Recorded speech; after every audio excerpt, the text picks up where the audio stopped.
Hello friends, नमस्कार। आज की इस कक्षा में आप सभी का हार्दिक स्वागत है।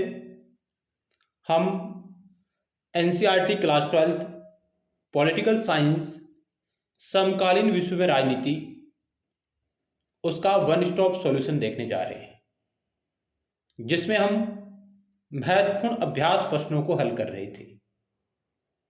तो आइए उसी की दिशा में आगे बढ़ते हैं। पार्ट 1 में हमने कुछ सवालों के बारे में चर्चा की थी।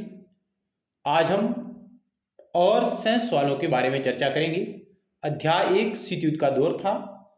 उस टॉपिक से जुड़े हुए महत्वपूर्ण अभ्यास प्रश्न हम देख रहे थे, जो आगामी परीक्षाओं की दृष्टि से आपके लिए बेहद ही महत्वपूर्ण है।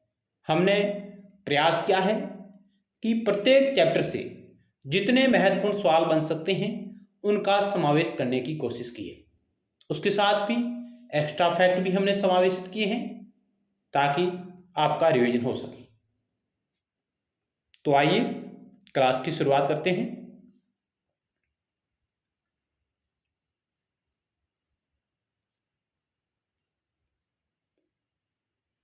अध्याय 1 शीत युद्ध का दौर, जिसके 10 सवालों को हमने पार्ट 1 में देखा है, और आज हम पार्ट 2 में नेक्स्ट सवालों के बारे में चर्चा करेंगे।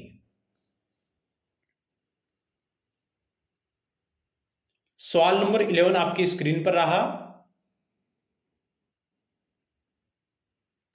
निम्नलिखित में से असत्य कथन का आपको चयन करना है। 4 ऑप्शन आपके समक्ष रहे।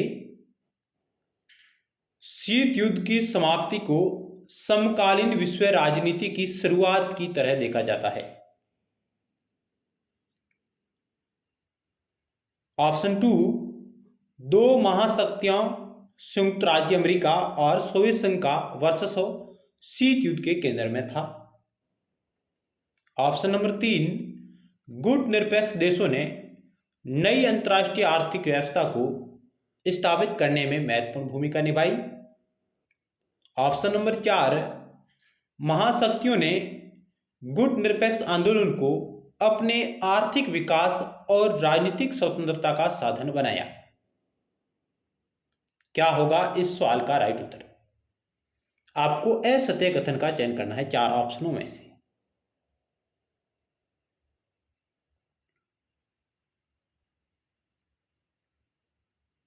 तो इस सवाल का राइट उत्तर होगा ऑप्शन नंबर 4, जो कि कथन असत्य है।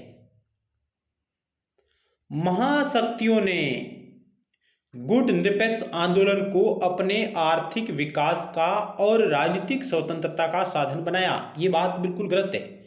महाशक्तियों ने नहीं बनाया था, ये बनाया था 9 स्वतंत्र देशों ने, जो उस वक्त आजाद हुए थे।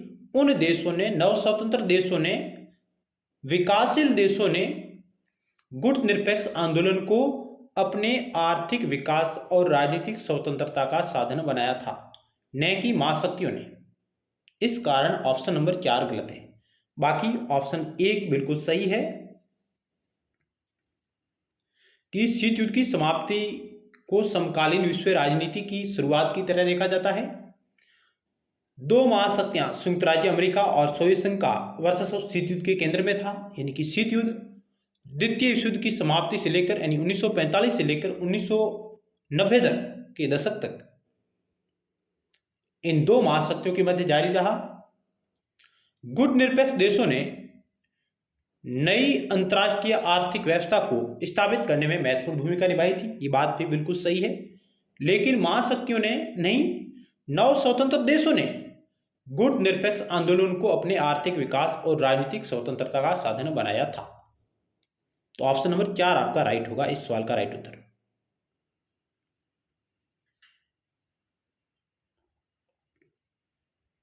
सवाल नंबर नेक्स्ट आपकी स्क्रीन पर रहा। सीआईए किस देश की खुफिया एजेंसी है? यह सवाल डायरेक्ट एनसीईआरटी से है। जब आप एनसीईआरटी का चैप्टर नंबर 1 शीत युद्ध का दौर उसका अध्ययन करेंगे तो आपको वहां पर ये सवाल मिलेगा। सीआईए किस देश की खुफिया एजेंसी है? संयुक्त राज्य अमेरिका, सोवियत संघ, ब्रिटेन, फ्रांस।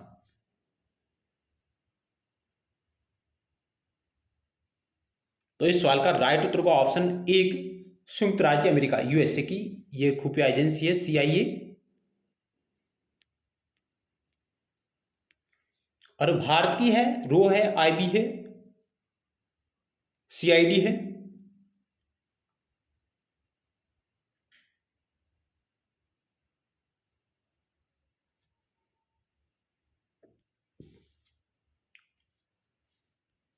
तो ऑप्शन नंबर 1 का आपका राइट होगा।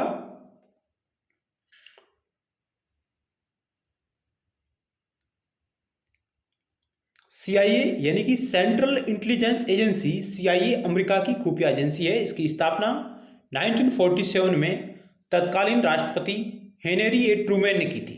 किसने की थी? हेनरी ए ट्रूमैन ने। CIA 4 हिस्सों में बटी हुई है। इसका मुख्यालय वाशिंगटन के पास वर्जीनिया में है। किसका? CIA का।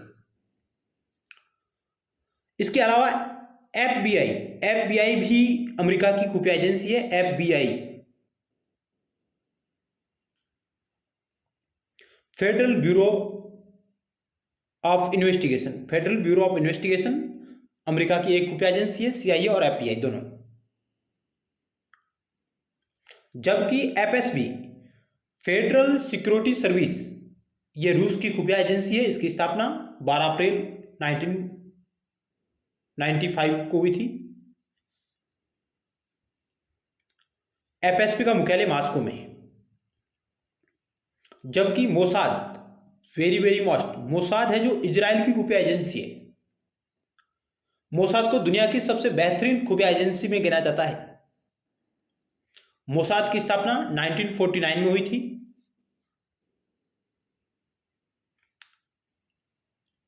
और नेक्स्ट है ISI inter service intelligence. ISI Pakistan की खुफिया एजेंसी है।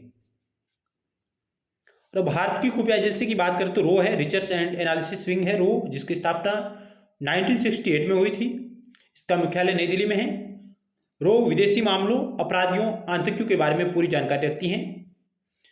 IB भी देश की सुरक्षा के लिए काम करती है। CID, CBI इत्यादि। लेकिन मुख्य रूप से रो भारत की खुफिया एजेंसी है। जबकि CIA और FBI अमेरिका की खुफिया एजेंसी है। और FSB रूस की खुफिया एजेंसी है। और मोसाद है जो इजराइल की है। और ISI पाकिस्तान की है। तो एक तरफ खुफिया एजेंसी और दूसरी तरफ देश का नाम, इस प्रकार का सुमिलित करने वाला भी सवाल आ सकता है। तो ये फैक्ट भी आपकी नजरों में होने चाहिए। आप अन्य और महत्वपूर्ण वीडियो सीरीज देखना चाहते हैं तो आप हमारे YouTube channel study with GK की प्लेलिस्ट पर विजिट कर सकते हैं, जहां आपको और अन्य महत्वपूर्ण वीडियो सीरीज उपलब्ध है, वहां पर आपको देखने को मिलेगी। यह प्रयास हमारा लगातार जारी रहेगा। नेक्स्ट सवाल 13 नंबर आपकी स्क्रीन पर रहा। निम्नलिखित में से गलत कथन का चयन करना है। 4 ऑप्शन आपके समक्ष है, इनमें से आपको गलत कथन का चयन करना है। क्यूबा मिसाइल संकट शीत युद्ध का चरम बिंदु था। शीत युद्ध सोवियत संघ और अमेरिका तथा उनके साथी देशों के बीच प्रतिद्वंदिता, तनाव और संघर्ष की एक श्रृंखला के रूप में जारी रहा। ऑप्शन नंबर 3 है शीत युद्ध सिर्फ जोर आजमाइश, सैनिक गठबंधन अथवा शक्ति संतुलन का मामला था। इसमें विचारधारा की कोई भूमिका नहीं थी। पूर्वी गठबंधन का अगुवा सोवियत संघ था। इसकी प्रतिद्वंदिता समाजवाद तथा साम्यवाद के लिए थी। क्या होगा इस सवाल का राइट उत्तर? यानी कि आपको गलत कथन का चयन करना है इन चारों में से।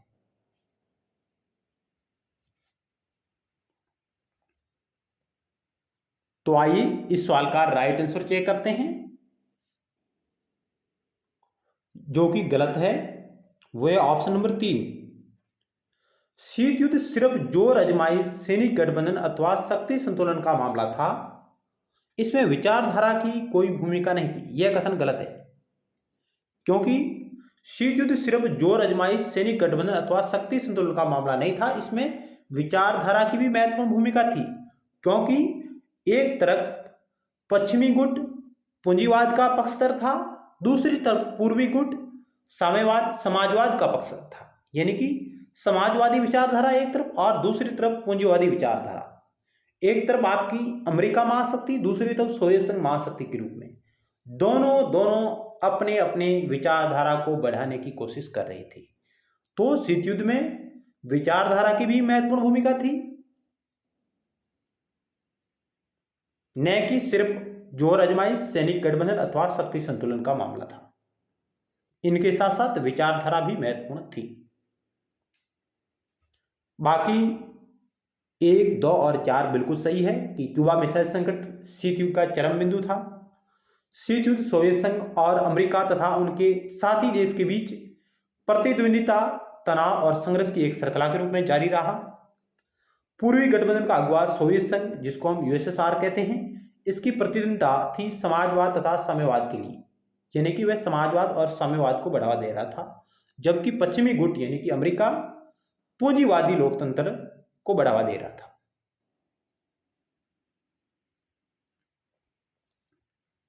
अगला सवाल आपकी स्क्रीन पर रहा 14 नंबर। निम्नलिखित में से सत्य कथन का आपको चयन करना है। 4 कथन आपको दे रखे हैं और फिर आपको कूट का चयन करना है। निम्नलिखित में से सत्य कथन का चयन करें। सन 1945 में मित्र राष्ट्र और ध्रुवी राष्ट्रों के बीच दूसरे विश्व युद्ध, जिसकी अवधि 1939 से 1945 तक थी, की समाप्ति हो गई। ध्रुवी राष्ट्रों की अगुवाई संयुक्त राज्य अमेरिका, फ्रांस, ब्रिटेन, सोवियत संघ कर रहे थे, जबकि मित्र राष्ट्रों की अगुवाई जर्मनी, जापान और इटली कर रहे थे।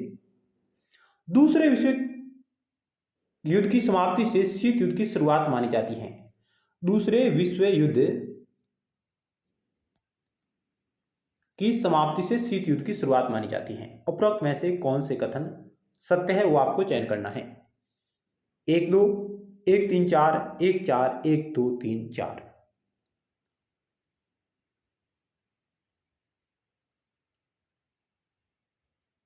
तो आइए इस सवाल का राइट आंसर चेक करते हैं। ऑप्शन नंबर आपका सी राइट होगा।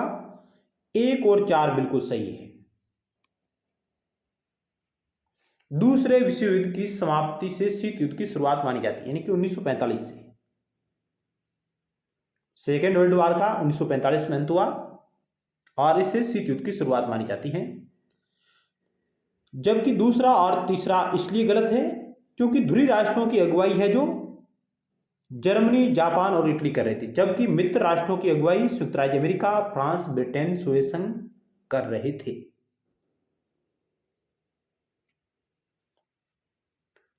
चलते हैं नेक्स्ट सवाल की ओर। एक महत्वपूर्ण फैक्ट है, अवरोध या रोक और संतुलन का तर्क क्या है। इसका मतलब यह है कि अगर कोई देश अपने शत्रु पर आक्रमण करके उसके परमाणु हथियारों को नाकाम करने की कोशिश करता है, तब भी दूसरे के पास उसे बर्बाद करने लायक हथियार बच जाएंगे। इसे अवरोध का तर्क कहा गया और हमने इसका उदाहरण शीत युद्ध के दौरान देखा। पारस्परिक अवरोध, एक तरफ अमेरिका और दूसरी तरफ सोवियत संघ, दोनों अपने अपने हथियारों को बढ़ाने की कोशिश कर रहे थे। दोनों जानते थे कि यदि हमने इसके ऊपर अटैक किया तो दूसरा देश हमारे ऊपर अटैक कर देगा, यानी कि पारस्परिक संतुलन की स्थिति बनी हुई थी। इसलिए वास्तविक युद्ध नहीं हो सका, केवल विचारधारा, हथियारों को इकट्ठा करना और शब्दों के माध्यम से संघर्ष के रूप में युद्ध जारी रहा। रक्त रंजित के रूप में युद्ध अपना रूप नहीं ले सका। आगे चलते हैं। नेक्स्ट सवाल आपकी स्क्रीन पर रहा, सोवियत संघ द्वारा बर्लिन की नाकेबंदी कब की गई? 1948, 1950, 1952, 1956। शीत युद्ध के दौर में सोवियत संघ के द्वारा बर्लिन की नाकेबंदी कब की गई थी? तो ऑप्शन आपका ए राइट होगा, 1948 और 1949 की अवधि में सोवियत संघ के द्वारा बर्लिन की नाकेबंदी की गई थी। सोवियत संघ के द्वारा बर्लिन की घेराबंदी यानी नाकेबंदी 1948-1949 में की गई थी। अमेरिका और उसके साथी देशों ने जब पश्चिमी बर्लिन के नागरिकों को जो आपूर्ति भेजी थी, उन्हें जो सहायता दी थी, उसे सोवियत संघ ने अपने विमानों से उठा लिया था घेराबंदी के द्वारा।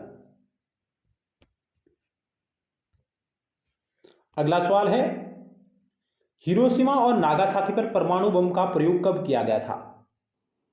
1943, 1944, 1945, 1946। तो ऑप्शन आपका सी राइट होगा, 1945 में हिरोशिमा पर 6 अगस्त को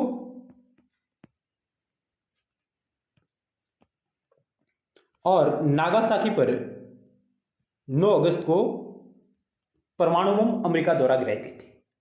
इनका कोड नेम था लिटिल बॉय और फैट मैन।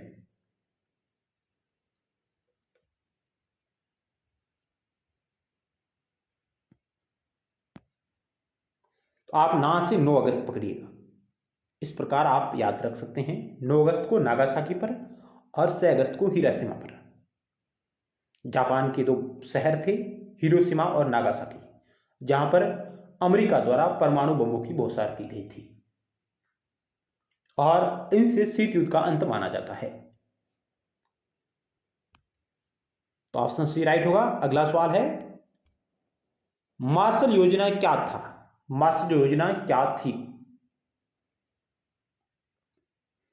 ऑप्शन ए, पश्चिमी यूरोप के पुनर्निर्माण हेतु अमेरिकी सहायता, सोवियत संघ पर आर्थिक प्रतिबंध, अमेरिका में आतंकवादियों के समाप्ति के लिए योजना, साम्यवादी शासन के विस्तार के लिए योजना। मार्शल योजना क्या थी?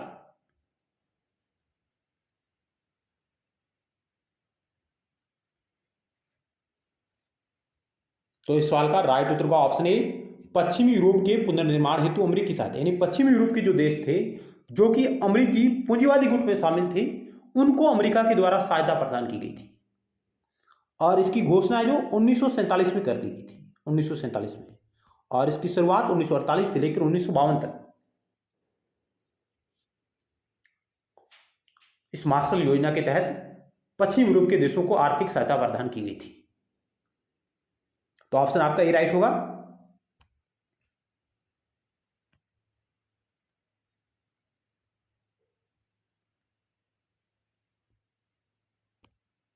पश्चिमी यूरोप के देशों को अपने पुनर्निर्माण हेतु अमेरिका ने अप्रैल 1948 में मार्शल योजना शुरू की, जबकि इसकी घोषणा उन्होंने 1947 में कर दी थी। यह 1952 तक जारी रही। मार्शल प्लान आधिकारिक तौर पर यूरोपीय रिकवरी प्रोग्राम ईआरपी का हिस्सा था। पश्चिम यूरोप की सहायता के लिए 1948 में पारित एक अमेरिकी पहल थी, जिसमें संयुक्त राज्य अमेरिका ने कई बिलियन डॉलर आर्थिक सहयोग है जो पश्चिमी यूरोप के देशों को दिया।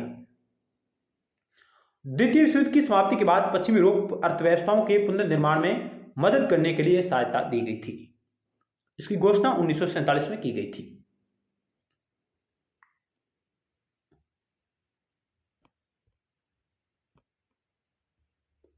अगला सवाल है 18 नंबर, नाटो की स्थापना कब हुई? NATO, north Atlantic treaty organization, इसकी स्थापना कब हुई थी? 4 अप्रैल 1949, 15 अगस्त 1947, 8 अप्रैल 1975, 9 जून 1975। तो ऑप्शन आपका ए राइट होगा। 4 अप्रैल 1949 को नाटो की स्थापना की गई थी। नाटो की स्थापना अमेरिका के नेतृत्व में 4 अप्रैल 1949 को हुई थी और इसकी स्थापना करने में 12 देशों ने महत्वपूर्ण भूमिका निभाई थी तत्कालीन समय में, लेकिन वर्तमान में देशों की संख्या हो गई 32 इसके सदस्य राष्ट्र है नाटो के वर्तमान में।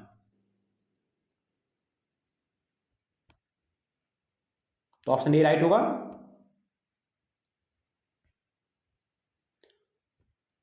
अगला सवाल है, नाटो से संबंधित कौन सा विकल्प सही है? यानी नाटो की फुल फॉर्म क्या है? उत्तरी अमेरिकी संधि संगठन, उत्तर अटलांटिक संधि संगठन, उत्तरी अमेरिका आंतरिक निरोधक संगठन, उपयुक्त में से कोई नहीं। तो इसका फुल फॉर्म है, पूरा नाम है उत्तर अटलांटिक संधि संगठन, यानी कि north Atlantic treaty organization. English में कहते हैं north Atlantic treaty organization. Option B right हो। अगला सवाल है, नाटो के स्थापना का मुख्य उद्देश्य क्या था? नाटो की स्थापना का मुख्य उद्देश्य क्या था? शीत युद्ध के प्रभाव को कम करना, अमेरिका में आंतरिक सुरक्षा को मजबूत करना, पश्चिमी यूरोप में सोवियत प्रभाव के विस्तार को रोकना, दुनिया को युद्ध की विभीषिका से बचाना। तो इस सवाल का राइट उत्तर होगा ऑप्शन नंबर सी, पश्चिमी यूरोप में सोवियत प्रभाव के विस्तार को रोकने के लिए नाटो की स्थापना हुई थी। दुनिया को युद्ध की विभीषिका से बचाना, यह है जो उद्देश्य था आपका यूएनओ का।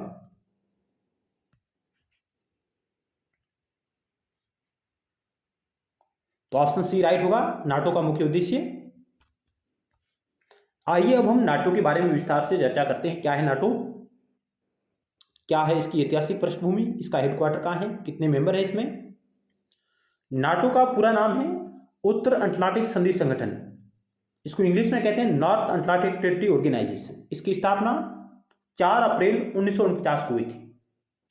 उत्तरी अटलांटिक संगठन की स्थापना 1949 में संयुक्त राज्य अमेरिका, कनाडा और कई पश्चिमी यूरोपीय देशों द्वारा सोवियत संघ के विरुद्ध सामूहिक सुरक्षा प्रदान करने के लिए की गई थी। यानी सोवियत संघ के विरुद्ध सामूहिक सुरक्षा प्रदान करने के लिए की गई थी शीत युद्ध के दौरान। 4 अप्रैल 1949 में उत्तरी अटलांटिक संधि पर हस्ताक्षर हुआ था। इस समझौते में कुल 12 देश शामिल थे, संयुक्त राज्य America, Canada, Belgium, Denmark, France, Iceland, Italy, Luxembourg, Netherland, Norway, पुर्तगाल और यूनाइटेड किंगडम ने एक के खिलाफ हमले को सभी के खिलाफ हमले के रूप में मानने पर सहमति व्यक्त की। इन्होंने कहा कि जो नाटो में जो राष्ट्र शामिल होगा, यदि उन किसी पर एक पर हमला होता है तो वह सभी देशों पर हमला माना जाएगा। नाटो की स्थापना के समय 12 देश शामिल थे जिन्होंने बुर्सुलेस संधि पर हस्ताक्षर की, यानी कि अटलांटिक संधि या बुर्सुलेस संधि पर हस्ताक्षर करके इस नाटो की स्थापना हुई थी। और इसका हेडक्वार्टर भी बुर्सुलेस बेल्जियम में है। नाटो एक अंतर सरकारी संगठन है, सैन्य गठबंधन है। इस संगठन का मकसद राजनीतिक और सैन्य तरीकों से अपने सदस्यों की सुरक्षा और आजादी की गारंटी देना। नाटो का मुख्यालय बेल्जियम के ब्रुसेल्स में है। वर्तमान में नाटो के 32 सदस्य देश हैं। ये देश, जिन्हें नाटो सहयोगी कहा जाता है, संप्रभु राष्ट्र हैं जो नाटो के माध्यम से राजनीतिक और सुरक्षा मुद्दों पर चर्चा करने और आम सहमति से सामूहिक निर्णय लेने के लिए एक साथ आते हैं। तो ये थे नाटो से जुड़े हुए महत्वपूर्ण फैक्ट।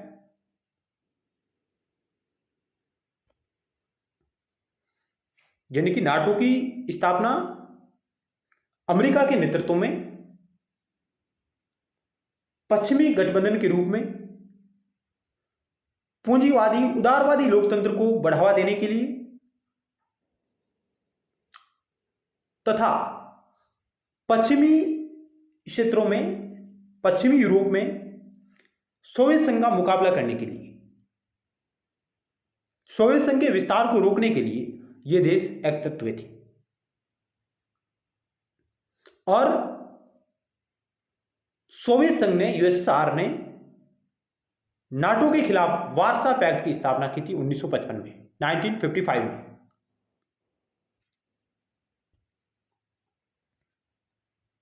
अगला सवाल 21 नंबर है, चीन संयुक्त राष्ट्र संघ का सदस्य कब बना? यानी चीन का यूएनओ में प्रवेश कब हुआ? 1975, 1971, 1968, 1989।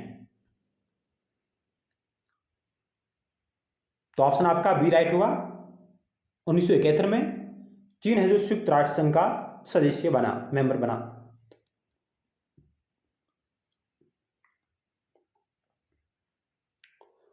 आप बताइएगा, भारत है जो यूएनओ का मेंबर कब बना था? भारत यूएनओ का मेंबर कब बना था? कमेंट बॉक्स के माध्यम से आप बताइए, भारत यूएनओ का मेंबर कब बना? अगला सवाल है 22 नंबर, क्यूबा के मिसाइल संकट के समय सोवियत संघ के प्रधानमंत्री कौन थे, यानी सोवियत संघ के नेता कौन थे? Joseph Stalin, Nikita Khrushchev, Nikolai Bulganin, उपयुक्त में से कोई नहीं। इस सवाल का राइट उत्तर का ऑप्शन बी निकिता खुर्चेव है, जो क्यूबा मिसाइल संकट जो 1962 में हुआ उस समय सोवियत संघ के प्रधानमंत्री यानी नेता थे निकिता खुर्चेव। और उस वक्त निकिता खुर्चेव ने क्यूबा, जो कि अमेरिका के तट से लगा हुआ एक द्वीपीय देश है, वहां पर मिसाइलें तैनात करती थी, जिसकी भनक अमेरिका को 3 हफ्ते बाद लगी। तो तत्कालीन अमेरिकी राष्ट्रपति जॉन एफ कैनेडी ने सोवियत संघ की घेराबंदी करना शुरू किया, क्यूबा की तरफ आने वाले जहाजों को रोकने का प्रयास किया। क्यूबा मिसाइल संकट शीत युद्ध का चरम बिंदु माना जाता है। जोसेफ स्टालिन है, जो लेनिन के बाद यूएसएसआर के नेता बने थे। जोसेफ स्टालिन लेनिन के बाद यूएसएसआर के नेता थे और उसके बाद निकिता खुर्चेव बने।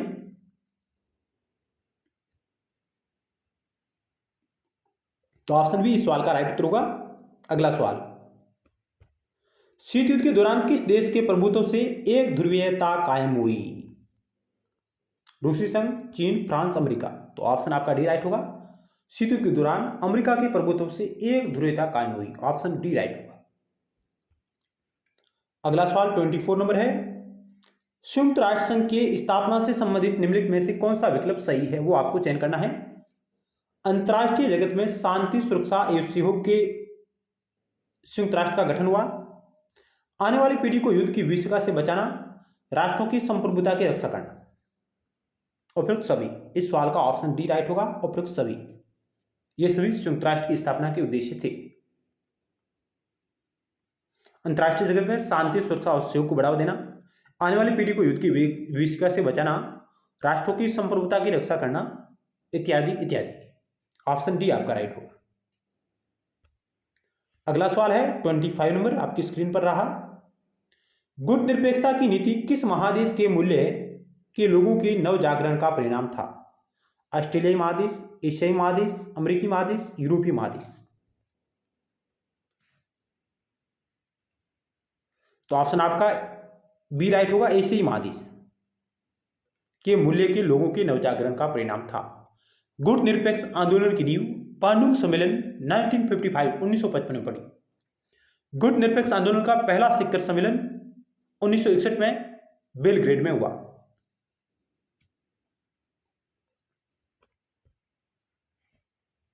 अगला सवाल है, निम्नलिखित में से किनके प्रयासों से गुट निरपेक्षता की नीति अस्तित्व में आई?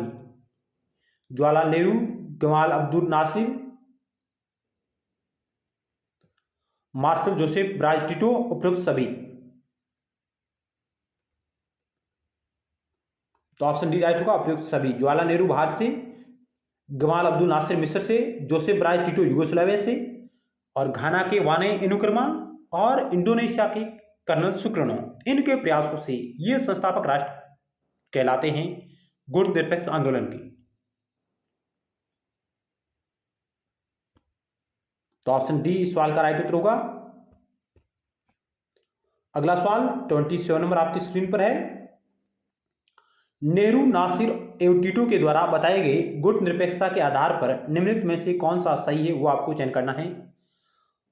राष्ट्र द्वारा एक स्वतंत्र नीति पर चलना, यानी कि गुट निरपेक्ष राष्ट्रों के द्वारा एक स्वतंत्र नीति पर चलना, स्वदेशी राष्ट्रों द्वारा उपनिवेशवाद का विरोध करना, स्वदेशी राष्ट्र द्वारा किसी सैनिक गुट से अलग रहना, उपयुक्त सभी। यानी कि ये तीनों विशेषताएं गुट निरपेक्ष आंदोलन से जुड़ी हुई है। यानी कि गुट निरपेक्ष आंदोलन के जो राष्ट्र थे वे एक स्वतंत्र विदेश नीति पर चलना चाहते थे, किसी भी गुट में शामिल हुए बिना। उन्होंने उपनिवेशवाद का विरोध किया और किसी भी सैनिक गुट से वे अलग रहे। तो ये तीनों विशेषताएं है जो ऑप्शन डी राइट होगा, उपयुक्त सभी। क्यूबा मिसाइल संकट के समय अमेरिका के राष्ट्रपति कौन थे? तो हमने बात की थी, जॉन एफ कैनेडी थे। ऑप्शन ए राइट होगा।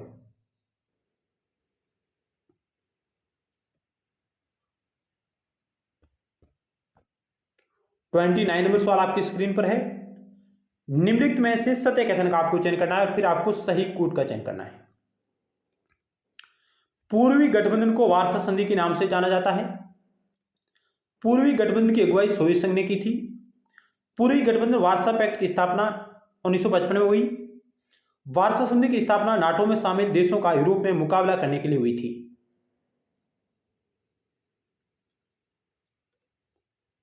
क्या होगा इस सवाल का राइट उत्तर? तो ऑप्शन आपका डी राइट होगा। 1 2 3 4 चारों कथन बिल्कुल सही। पूर्वी गठबंधन को वारसा संधि के नाम से जाना जाता है। पूर्वी गठबंधन की अगुवाई सोवियत संघ ने की थी। पूर्वी गठबंधन वारसा पैक्ट की स्थापना 1955 में हुई। वारसा संधि की स्थापना नाटो में शामिल देशों का यूरोप में मुकाबला करने के लिए हुई थी, क्योंकि जब नाटो की स्थापना 4 अप्रैल 1949 को हुई थी, उसका मुकाबला करने के लिए वारसा पैक्ट की स्थापना हुई थी, वारसा संधि की स्थापना हुई थी। तो ऑप्शन आपका डी राइट होगा। अगला सवाल आपकी स्क्रीन पर रहा। पूर्वी और दक्षिणी पूर्वी एशिया तथा पश्चिमी एशिया में अमेरिका ने गठबंधन का तरीका अपनाया, उसमें निम्नलिखित में से कौन से गठबंधन शामिल थे? यानी कि शीत युद्ध के दौरान पूर्वी और दक्षिणी पूर्वी एशिया तथा पश्चिमी एशिया में अमेरिका ने गठबंधन का तरीका अपनाया, उसमें निम्नलिखित में से कौन से गठबंधन शामिल थे? सीएटो, सेंटो, वारसा, नाटो। क्या होगा इस सवाल का राइट उत्तर?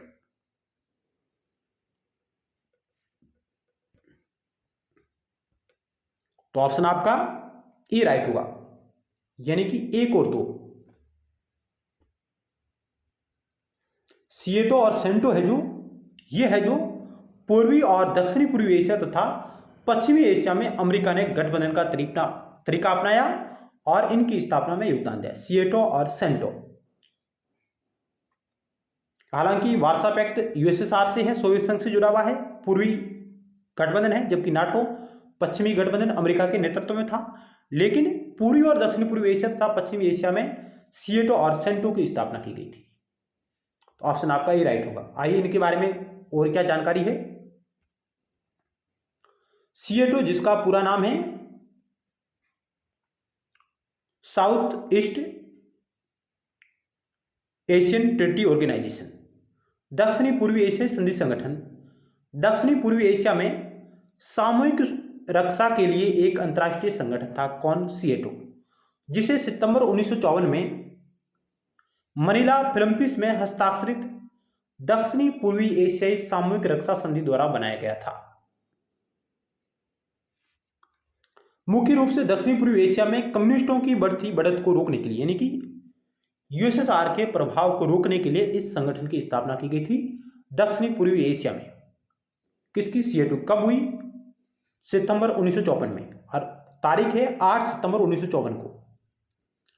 इस प्रकार के संगठन का आपको कालक्रम दिया जा सकता है। एक तरफ नाटो, वारसा, सीएटो, सेंटो, इनको कालक्रम में व्यवस्थित कीजिए, तो आपको इनकी स्थापना का भी ध्यान रखना है। तो सीएटो की स्थापना 8 सितंबर 1954 को, जबकि सेंटो की स्थापना हुई थी 24 फरवरी 1955 को, और इन दोनों के बाद में वारसा की स्थापना हुई थी 1955 में।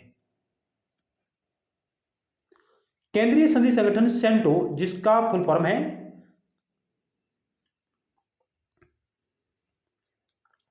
जिसे पहले मध्य पूर्व संधि संगठन मेटो भी कहा जाता था, मेटो के नाम से भी जाना जाता था।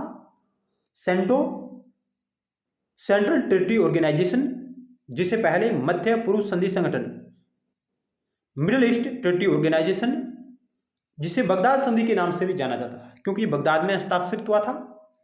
शीत युद्ध का एक सैन्य गठबंधन था। इसका गठन 24 फरवरी 1955 में हुआ था।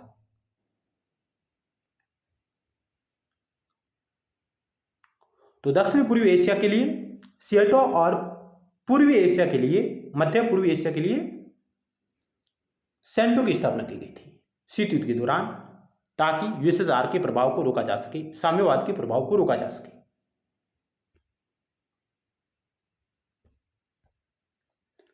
अगला पॉइंट है वारसा की स्थापना। इसकी स्थापना 14 मई 1955 को हुई थी। तो इन 4 संगठनों को, इनका नाम और एक तरफ इनकी स्थापना या इनको कालक्रम में व्यवस्थित करना, इस प्रकार का सवाल आ सकता है। तो नाटो की स्थापना 4 अप्रैल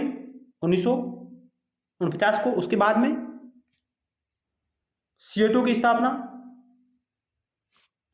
सीएटो की स्थापना हमने देखी 8 सितंबर 1954 को। फिर सेंटो की स्थापना 24 फरवरी 1955 और फिर वार्सा की स्थापना 14 मई 1955। तो पहले आएगा नाटो, उसके बाद आएगा सीएटो, फिर सेंटो, फिर वार्सा। नाटो के जवाब में सोवियत संघ के नेतृत्व में पूर्वी यूरोप के देशों ने गठबंधन बनाया 1955 में। इसमें देश ये शामिल थे सोवियत संघ, पोलैंड, पूर्वी Germany, Czechoslovakia, Hungary, Romania, Bulgaria इत्यादि। इसका मुख्य काम था नाटो में शामिल देशों का यूरोप में मुकाबला करना। और जब सोवियत संघ समाप्त हो गया उसके साथ ही इसकी समाप्ति हो गई थी, यानी कि 1 जुलाई 1991 को यह संगठन भंग हो गया, वार्सा संधि समाप्त हो गई, पूर्वी गठबंधन टूट गया।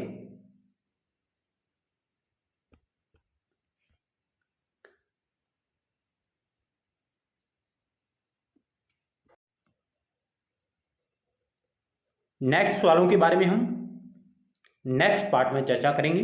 तब तक के लिए धन्यवाद।